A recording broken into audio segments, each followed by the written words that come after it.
En 2017 se estrenó la película de DC y Warner Bros. Justice League o la Liga de la Justicia, la cual dividió tremendamente al fandom del cine de superhéroes y al público en general. Esto se debió a que Zack Snyder había abandonado el proyecto antes de acabarlo, decisión que ya estaba meditando tiempo atrás por las limitantes creativas que el estudio le estaba imponiendo, pero que terminó de definirse cuando la hija de Zack, Atom Snyder, se quitó la vida, lo que devastó al director y lo llevó a dejar de luchar por el proyecto con el que tanto había soñado.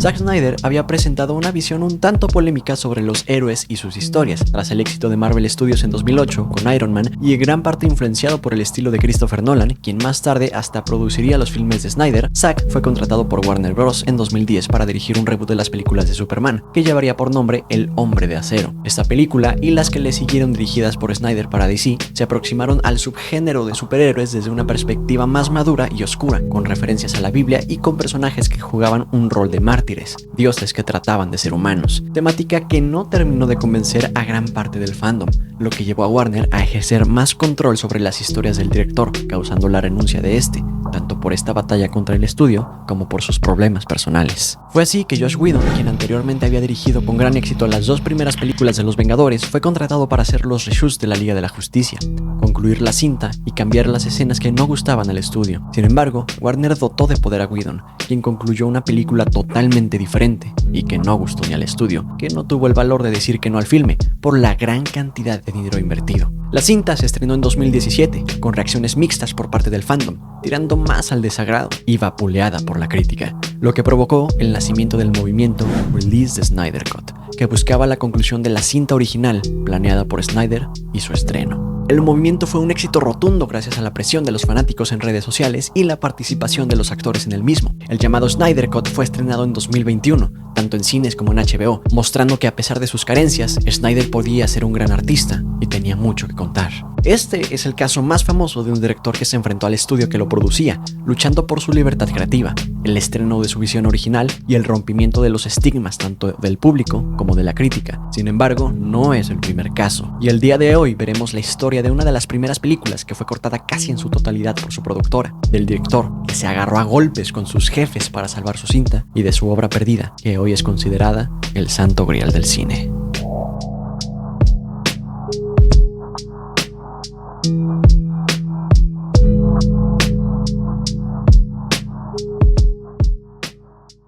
En el caso que acabamos de mencionar, nuestro protagonista fue Zack Snyder. En esta ocasión, nuestro artista rebelde será Erik von Stroheim.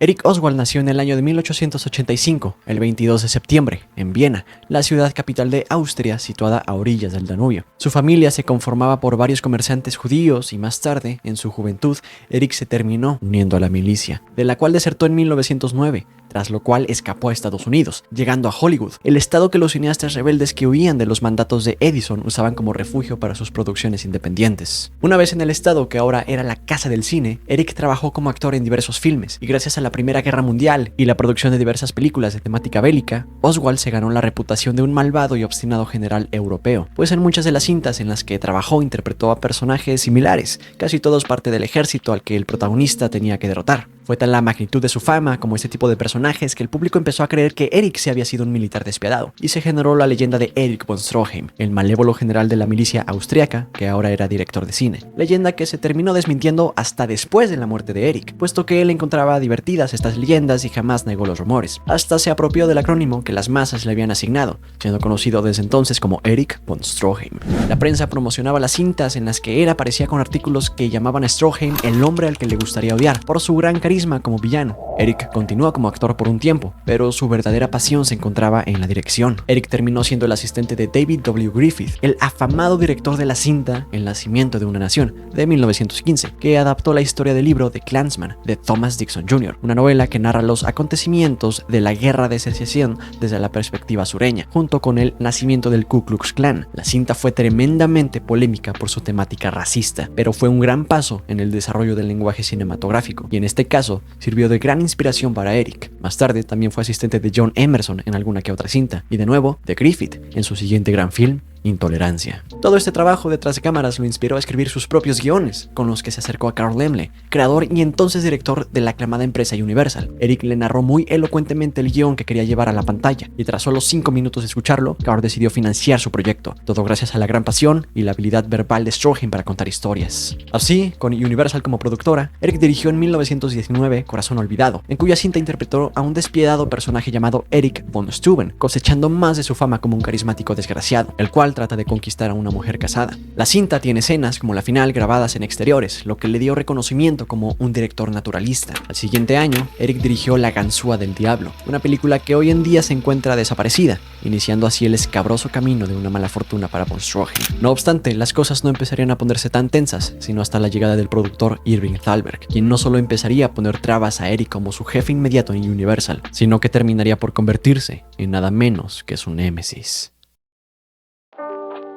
Irving Thalberg nació en Nueva York en 1899 en el seno de una familia inmigrante de judío-alemanes. Desde muy pequeño fue diagnosticado con una enfermedad congénita del corazón, por lo que los médicos le anunciaron que tendría una vida que no pasaría de los 30 años. Así que al terminar la secundaria, Irving dejó la escuela y empezó a trabajar como empleado de una tienda mientras estudiaba mecanografía de noche. Poco después fue contratado como secretario en una de las empresas más importantes del momento en el ámbito del entretenimiento, Universal. Irving llegó a ser el secretario personal de Carl Laemmle, por lo que tenía la oportunidad de leer su correspondencia, lo que lo llevó a aprenderse el proceso entero de la creación de una película, sin siquiera pisar los sets. Con esto, Thalberg le hacía sugerencias a Laemmle de vez en cuando sobre los actores, la dirección y la producción en general. Gracias a la impresión que esto generó en Laemmle, este decidió llevarse al chico prodigio a vivir un mes a Los Ángeles para que estuviera en los sets de rodaje y terminara de comprender el proceso de filmación. La impresionante capacidad de Irving para instruirse y los útiles consejos que este daba y que generalmente reducían el presupuesto de las películas hicieron que Carl lo nombrara gerente ejecutivo de Universal cuando Thalberg tenía tan solo 20 años. Con el tiempo se ganó la fama de un erudito del cine,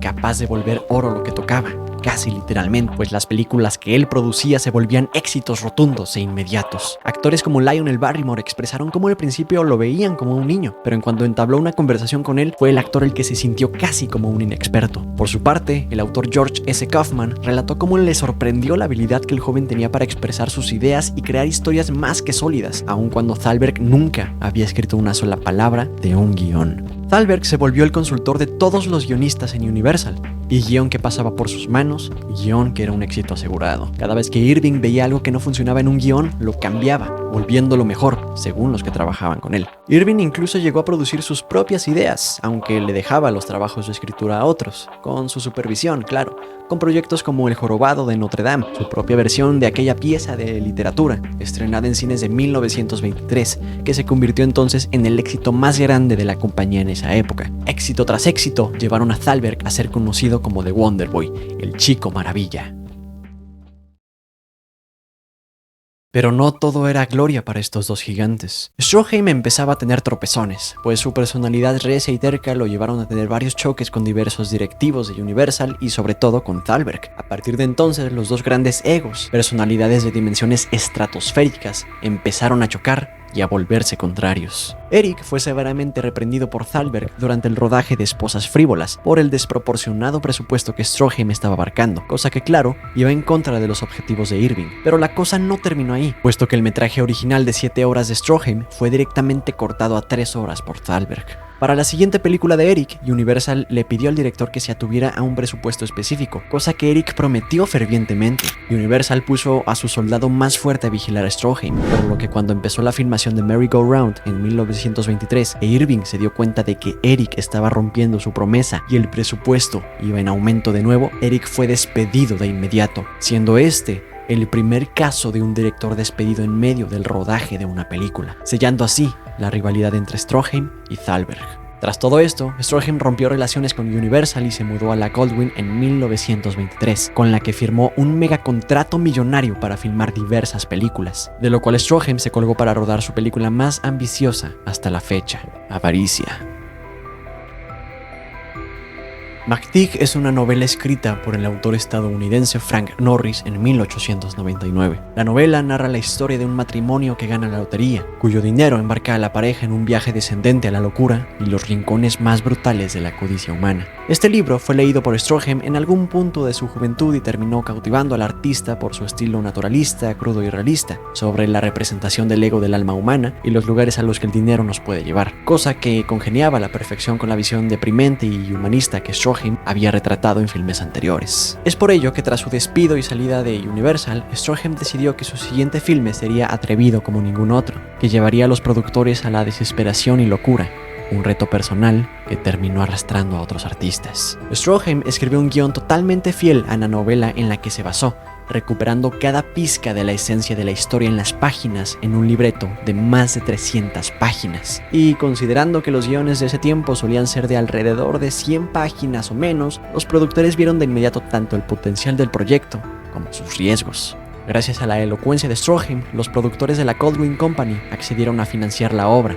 Sin embargo, un obstáculo se presentó en el camino de Stroheim, pues Samuel Goldwyn, dueño de la ahora productora de su obra, fusionó la compañía con la de Louis B. Mayer, lo que terminó de consolidar a la hoy conocida MGM, la Metro-Goldwyn-Mayer. Todo esto en realidad no representaba un problema para Stroheim, si no fuera porque Mayer, el nuevo socio de la MGM, contrató a Thalberg, el némesis de Eric, para supervisar los proyectos de la empresa, especialmente el de Stroheim.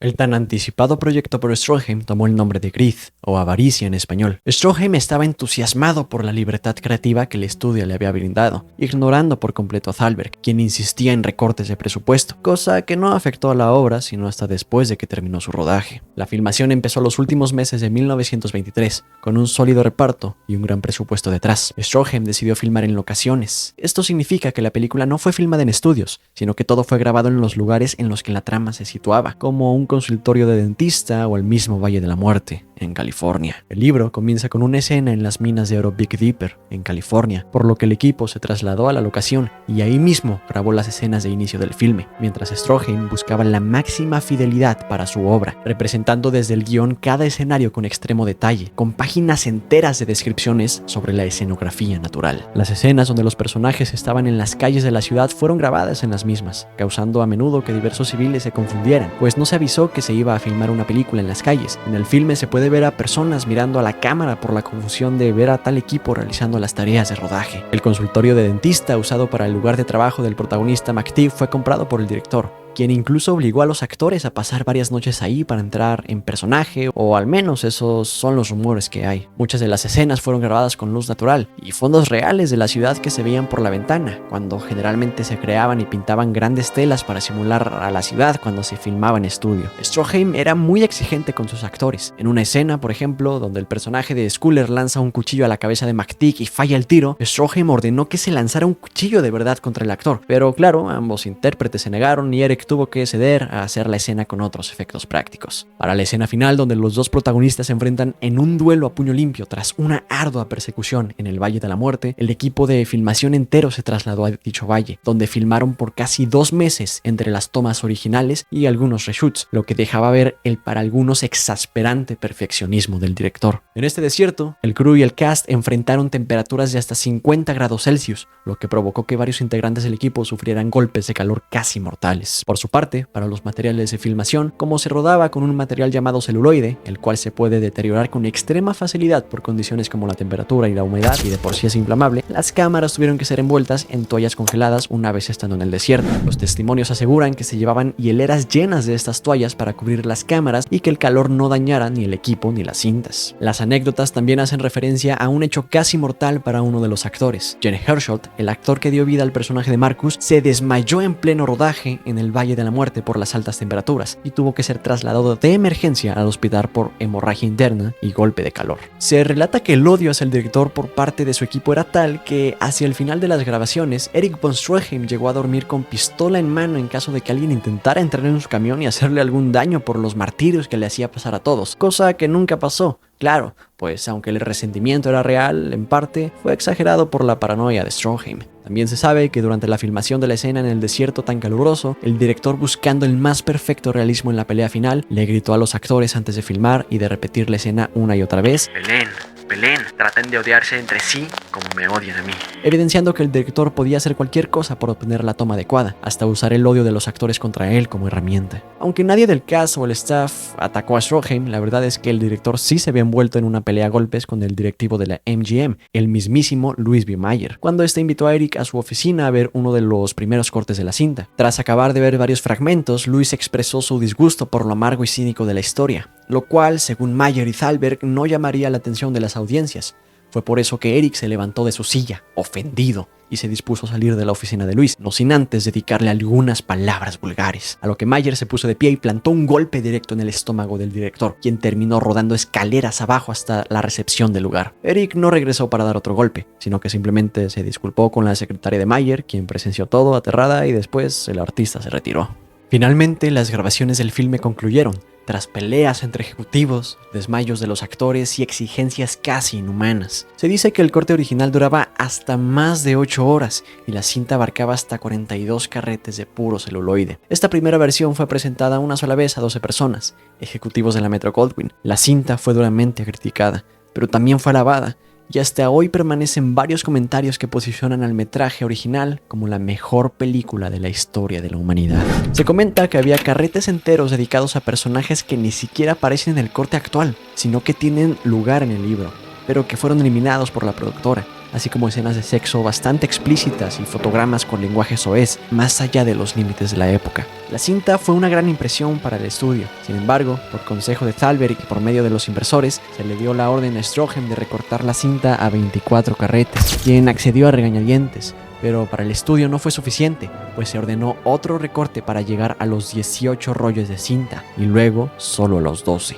Eric von Stroheim estaba furioso. Era inaudito lo que le estaban haciendo a su obra, de pasar de tener casi 9 horas de duración de pura fidelidad a la gran novela de Norris, hasta tener solo 4 horas de duración y haber eliminado más de la mitad de la trama. La película se convirtió en algo que Eric se negó a llamar suyo, por lo que MGM contrató al editor June Mathis para terminar el trabajo, quien acortó la obra a solo 10 ruedas de la cinta, con una duración aproximada de apenas 2 horas y media. Era un insulto. Un escupitajo en la cara. Stroheim estaba horrorizado. Su obra ya no era suya. Y peor, había perdido más de la mitad del material original. Y es que hay varias versiones de lo que pasó con la cinta de celuloide original. Algunos dicen que fue quemada por el estudio y que la cinta original se perdió para siempre. Otros aseguran que mientras viajaban en tren, Stroheim trató de convencer a Irving para que mantuviera ciertas partes, a lo que un desesperado Thalberg respondió lanzando los rollos de cinta por la ventana del ferrocarril. Es por eso que hasta día de hoy dicho material se sigue buscando, puesto que existe la posibilidad de que algún otro fragmento no haya sido quemado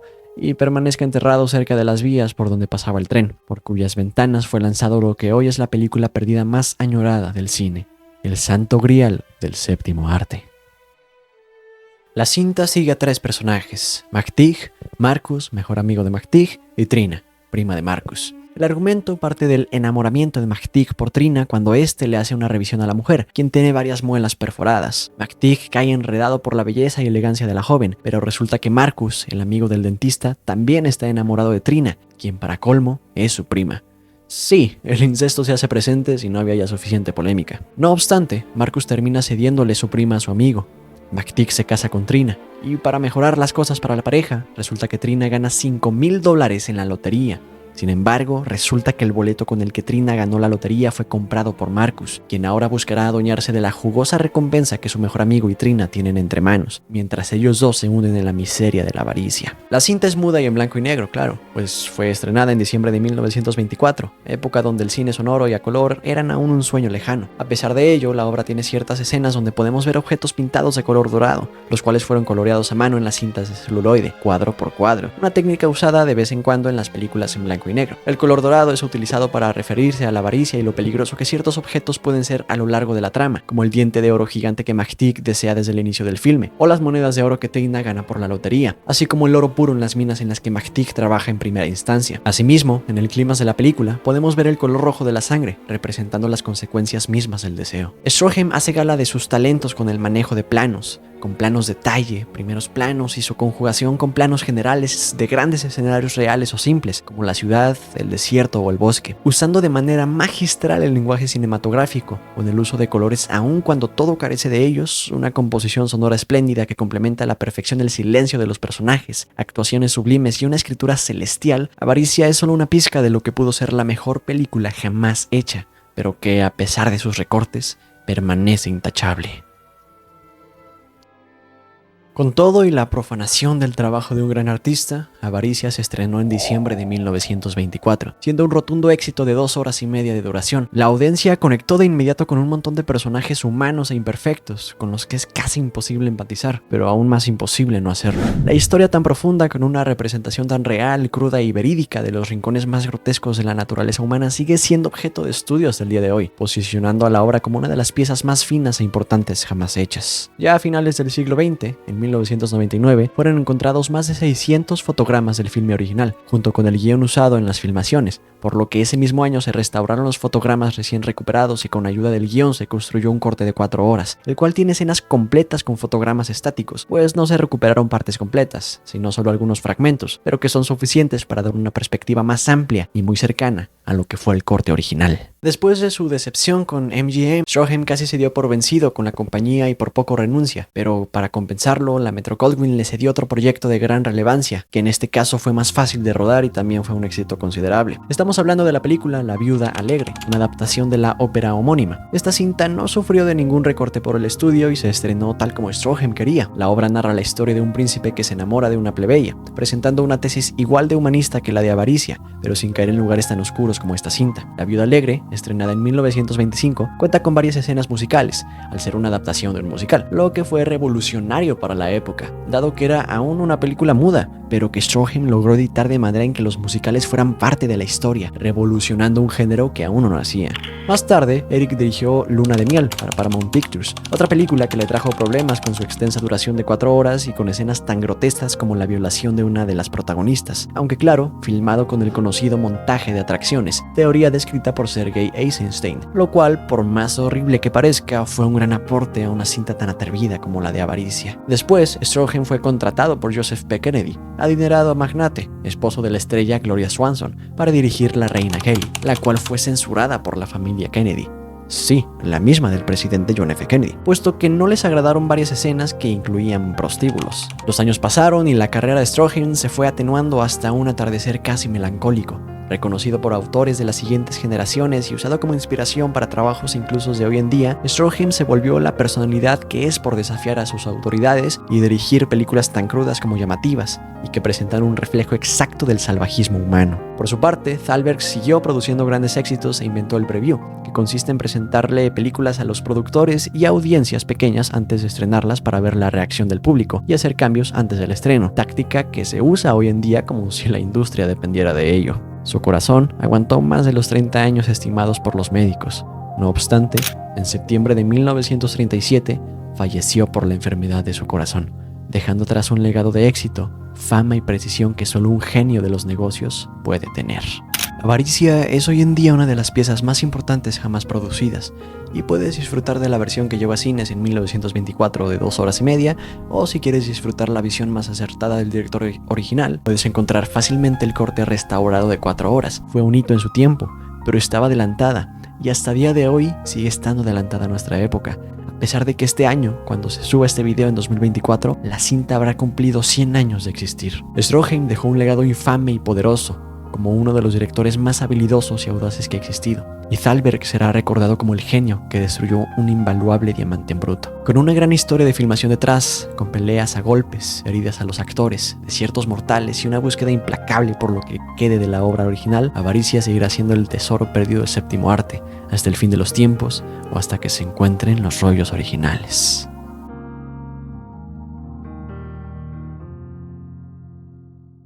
Y bueno, eruditos del cine, eso sería todo por hoy. De verdad, les recomiendo ver Avaricia de Erich von Stroheim, ya sea el corte de 4 horas o el de 2 horas. Ambos son sólidos y de las mejores cintas jamás creadas. Recuerden que si quieren ver más contenido como este, pueden suscribirse y dejar su like para apoyar a la creación de más videos así. Pueden ver más videos sobre música, cine, literatura y más en el canal. Sin más que agregar y esperando que no sean consumidos por las garras de la avaricia, los veo la próxima semana.